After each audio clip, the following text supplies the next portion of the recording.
මාස ගානක් තිස්සේ තියෙන ඒ හිසේ වේදනාව අන්ධකාරයේ සම්පූර්ණයෙන්ම මේ ශරීරයෙන් ඉවත් කරනවා. අන කරනවා. මේ ශරීරයෙන් ඉවත් වෙන්න. මම දැන් මේ අන්ධකාර හිසේ වේදනාව සම්පූර්ණයෙන්ම ගන්නවා. ඔන්න ගත්තා ඉවත් කරා. දැන් බලන්න වාටේ තිබුණු වේදනාව දැන් නැහැ.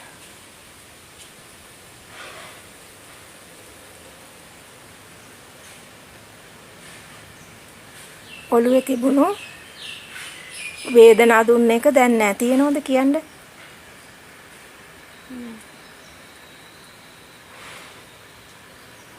බර ගියානේ. බරක් නේ තිබ්බේ. හරි මම ඒක ගත්තා. දැන් ආයෙ ඔයාගේ ශරීරයට ඒ වද දෙන්නේ නැහැ ඒක. ඒ කරදරකාරී තත්ත්වයේ හිසේ වේදනාව ආයෙන්නේ. සම්පූර්ණ ඉවත් කරලා තියෙන්නේ. දෙවියන් වහන්සේ ඔයාට නිරෝගී සුවය ලබා දීලා තියෙන්නේ. ඒ අන්ධකාර ආත්මයක් ඔයාව ඒ තත්ත්වයට පත් කරලා හිසේ වේදනාවක් බවට පත් කරලා හිර කරලා තිබුණේ. ඒක ඉවත් කරා අපි දෙවියන් වහන්සේට ස්තුති කරමු.